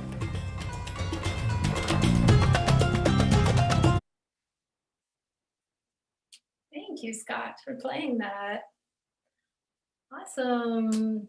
Yeah, my God, it looks really, really fun. Really, really. It is a Next time I'm going to go with you. Yes, we got to do one there together. So I would like March 14th to 21st, you can join me. I still have 5 spots left. So contact me. Let me know if you want to go. We still can make it happen. Okay, now back to Scott. Scott Catamas, our love coach.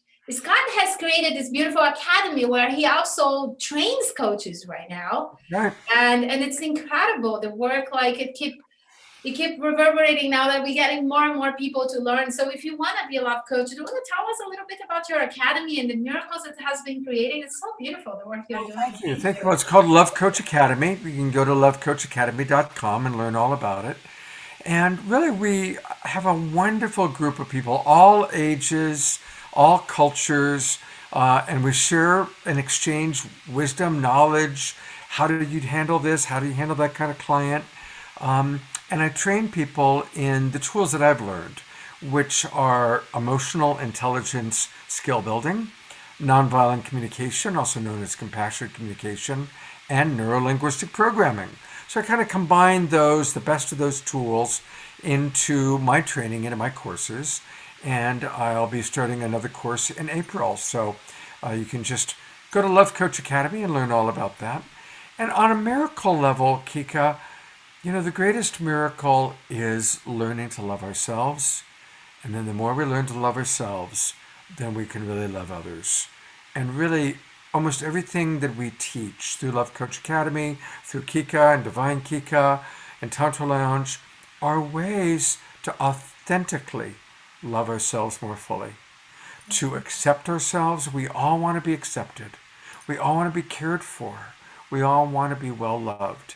And so the tools are how to do that, and also how to move from reptile brain reaction into frontal lobe responsiveness. And that's a lot of what we teach.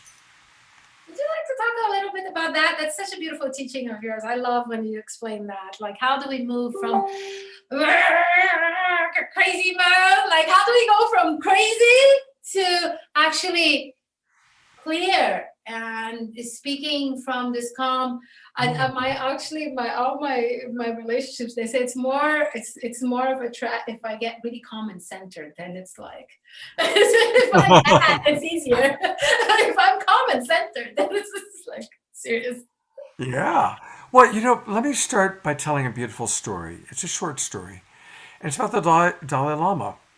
And Kika, the Dalai Lama, allowed brain researchers to hook up electrodes to his brain, and they tracked how his synapses work. And at all times, during this 90 minutes of research, his synapses were entirely firing in his frontal lobe and his temporal lobe. That's where the empathy center of the brain is and the observer part of the brain is. Never in the back part of the brain, which is where the reptile brain is. Even at the end of the research, Kika, they showed him pictures of Chinese soldiers burning down a Tibetan temple. And as he looked at the pictures, he wept. He wasn't stuffing his emotions, he wept. But his synapses were still firing up here. Finally, at the very end, the lead researcher said, I want to know, what are you really thinking?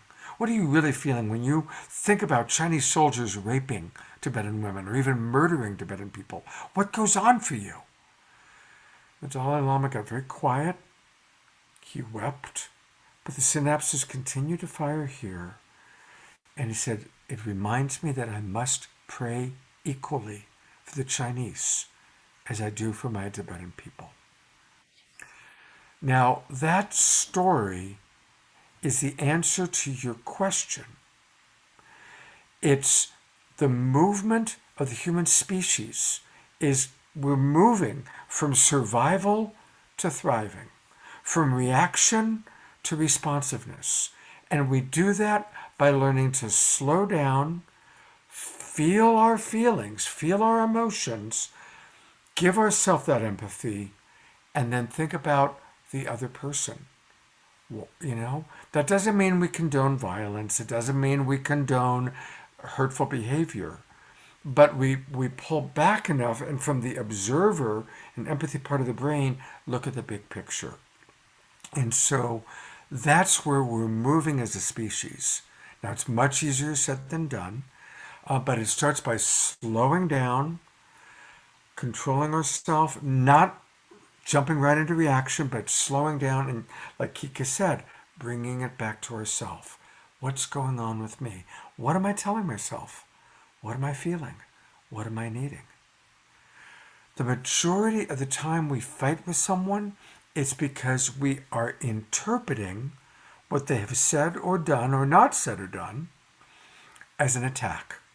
We're interpreting it as she doesn't love me, he doesn't care about me, or she's judging me, or he's criticizing me. That's how we interpret it.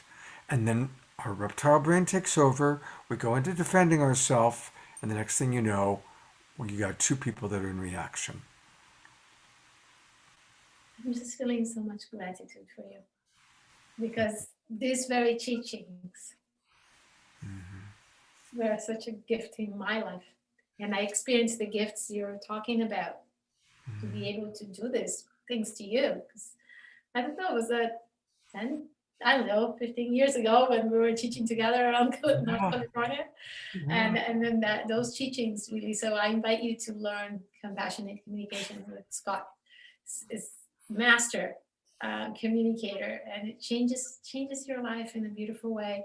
Now, Scott, I love when you talk about the feelings and needs. We have a few minutes. I would love for you to talk to people about the list of feelings and needs, and give that. There's a story that you tell that is so precious, and I think I really invite you to just really listen up to this one. Like, how do we identify our needs, our feelings, and why we have to do that? I love that teaching so much. I just love how you teach that. It's such a beautiful teaching. Oh, well, thank you. I want to just check in for a minute because Terry writes that the audio has a loud white noise under it. So, Jess or anybody in our chat box, let us know if that's... He's saying that is a great video. He's loving it. Okay, good. Oh, good. So, I'm going to ask him now. Because Terry said it's tough. Everything is good. It's back. Okay. Everything is good. Yeah. All right. I have him on a chat here. If there's a problem, I'm watching. Thank you, Jess. We got this. We got this. So, All right. so Scott, tell us about the needs and the feelings, and how do we learn to see our feelings and needs, and how can that better our lives?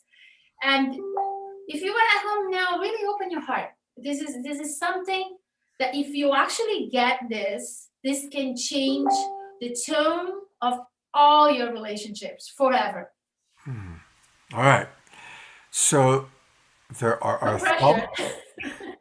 There are our thoughts, there are our feelings, and there are what we need, what we long for, what we value.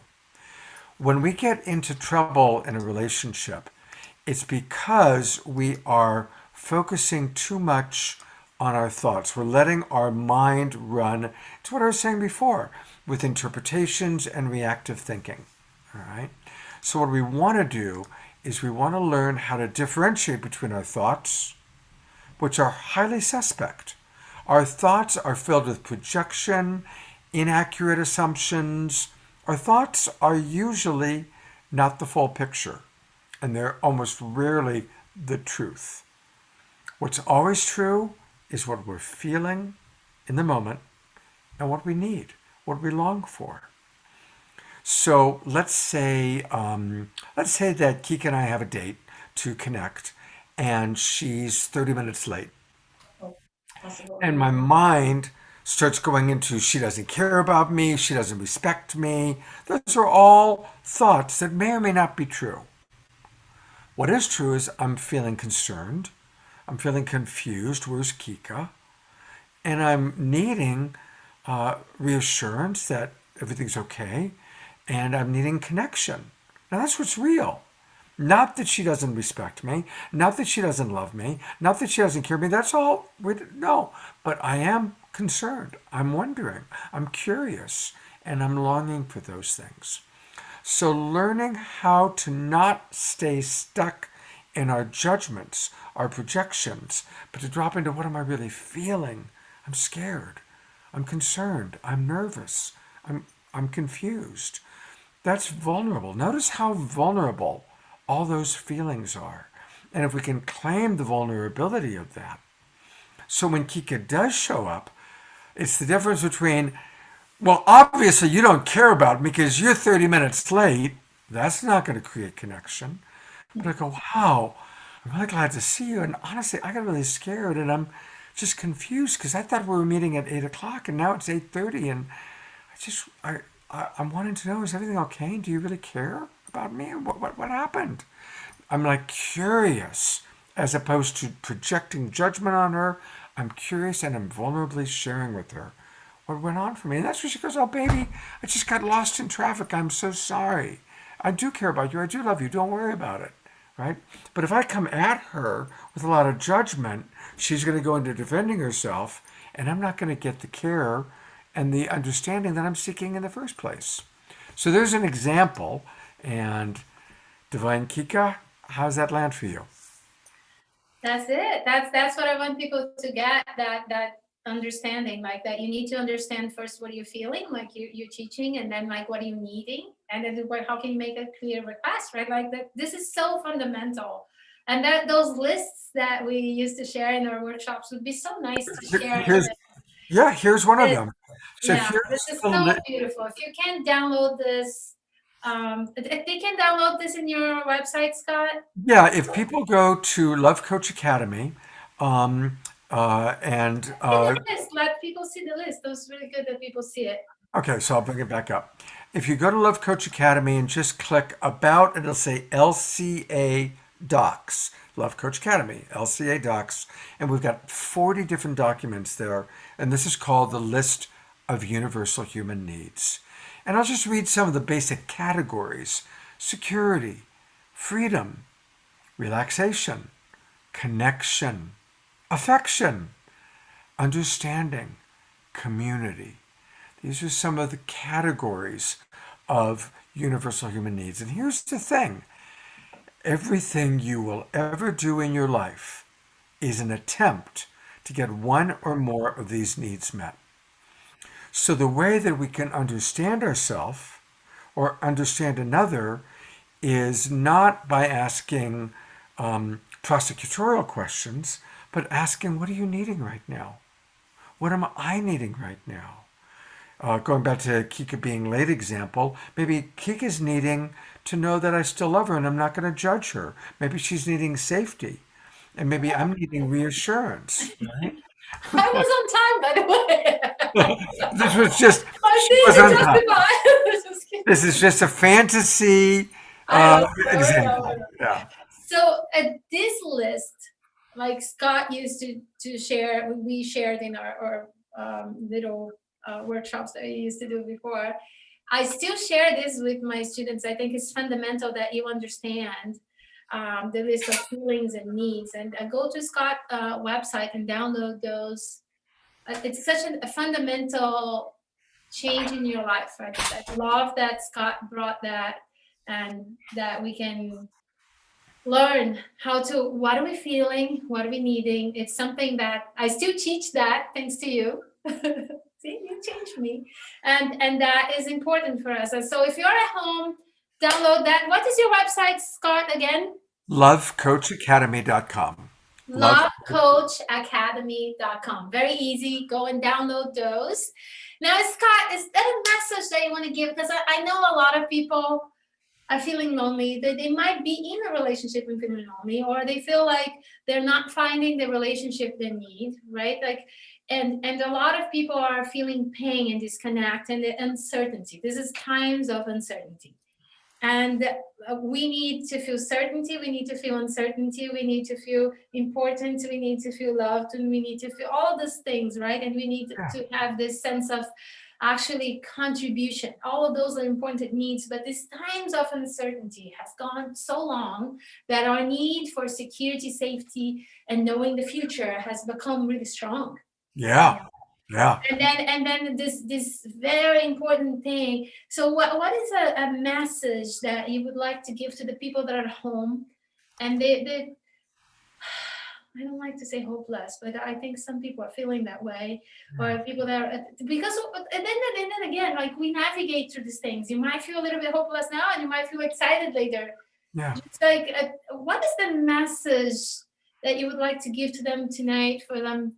Something that you want to give. You're such a, and then thank you for your glorious, loving presence and the beautiful work you do, and for healing so many hearts and continuing this and being there for all of us. I'm thank you. And I miss you so Thank much. you. I love you, Kika. I love you. It's good to connect with you again. So two things. One is gratitude. We can always be grateful for something. Grateful for our dog, our cat, nature. Grateful for whatever good health we have. Most of us have some health challenges, but there's other parts of our life where we are healthy. So being grateful is really, really good. Being of service to others. When being of service to others is so important. Even if it's being of service to your dog or your cat or your neighbor or a family member, reach out, call someone, find ways to be of service. And then the last thing is develop a practice, whatever that practice may be, but a practice that helps you to feel more connected to that which is greater than yourself. It could be connection to music, playing a musical instrument. It could be doing martial arts, doing yoga, doing meditation, doing dance, doing prayer, being of service. But cultivate a practice that helps you to consistently experience that which is greater than your own little world, your own little reality. And Yeah. I want to say one thing before we go. I want people to know what something that Kika offers. Especially if you're a man, and you're feeling vulnerable or insecure about yourself, about your sexuality, Kika is amazing because she's so loving and so nurturing. She's wise. She's a tantric master. So she's got all the wisdom and knowledge about Tantra, about neuro-linguistic programming, but she supports her clients with so much love and so much nurturing. So I just want to really encourage people, men and women, But men might be shy. So I want to let men know she's safe, guys. She's a really safe and wonderful coach to work with. So I want to make sure Yes, people know God. that about Thank you. you. That's so beautiful. For men that are out there right now, like you remind me, like that there is a lot of people maybe watching a little bit too much pornography and it's starting to feel uncomfortable, or you're feeling lonely, or you feel like inadequate and bad, too clumsy, too old, too little, like the kids are up all the time, there is no time, it's too late in my life, right? I help you. This is my specialty. I help you to find your sexual self, your power in that, to become the lover who is always satisfied and who always satisfy, and to learn every step of the way. And I invite you to go to my website, divinekika.com, and download today a free copy of a little book for man. It's divinekika.com, and then you see a video, and below the video there is a start now. And for women, I have this 10 tantric sex secrets for greater sex, love, and intimacy tonight. And that's like a beginner's journey. And in that, you will get a little video, or you can download the book, and you're going to learn so much. And if you feel like you need a hand to support you every step out of the way, oh, we're on my website. There she Yay! is. Yeah, Yay! scroll down a little bit. Hey, no. So, right here where it says download now, men, start here, right there. Download your free copy of it says ejaculation control, but you're gonna learn the 10 stages of orgasmic power, the arousal, like from not aroused all the way to climax, right? So you're gonna learn those stages. You're gonna learn how to master that, to choose when and if you want to. But this is a process that brings you confidence and power in every level of your life. And for women, learn the 10 secrets to become the tantric lover who always satisfies, and actually to combine that with knowing how to communicate in a way that you feel seen, heard, and understood, and to love and have compassion for yourself, and to understand your feelings and needs. So my wish for you, if you're at home right now, I invite you to put a hand into your heart and just smile to your beautiful heart, and look to the left and to your generational line, to your ancestral line, to your past lives, and say, thank you for all the lessons.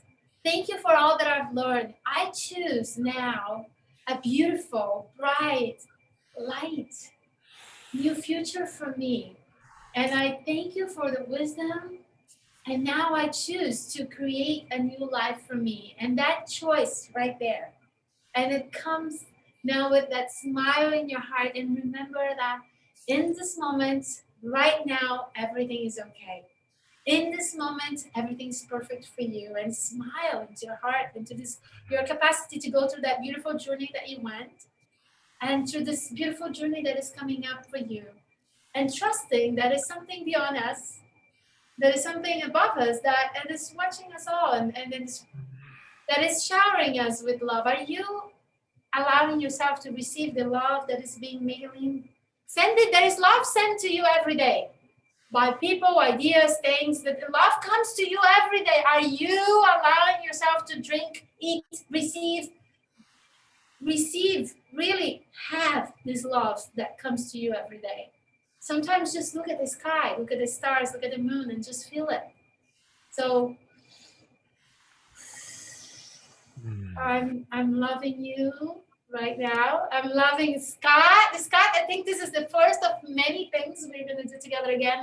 I would love that. I would love that. I'm really happy we are connecting again. And thank you for being such a beautiful gift in our lives. And I invite you, is there anything else you would like to say? Because I know the gift that you are and the blessing that you are for us. And if there's anything else you would like to add? Well, I certainly want to encourage people always, if you aren't already, come to the Awakening World every weekend. Friday night, Saturday night, and Sunday morning. Every weekend, I host the Awakening World with amazing guests. Marianne Williamson, Michael Beckwith, Greg Braden, and 100 other amazing luminaries. And people like Kika. So come and join us every weekend. It's really powerful. This upcoming weekend, it's going to be all about modern day mystics. You're a mystic, modern day mystic. So come and join us every Friday night, Saturday night, and Sunday. So what is the website for that? How can we do that? GlobalPeaceTribe.com. Amazing. globalpeacetribe.com. So come register. And I definitely want to do more with you, Kika. Let's start teaching together again and doing more work together. It's a lot of fun. I just love you so much. Great energy. Yeah. Thank you, everyone, for riding this journey with us, staying with us. This is Tantra Lounge, sex talk, relationship talk, Jess TV, Jess FM, and ROKU TV. Thank you for everyone that rides this journey next week, every Thursday, 8 p.m. PST, 9 p.m. Canada time, Mountain Time. And we see you next week. Every week, a new surprise, a new show. And I can't wait to celebrate your new life with you. And if you do want to come to Brazil, there is a contact form. You go to my website, just fill up that contact form. I'll contact you. I have 5 places left.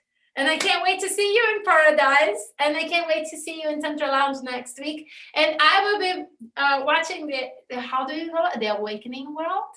The Awakening World. And the website again, can you say it again? globalpeacetribe.com. globalpeacetribe.com.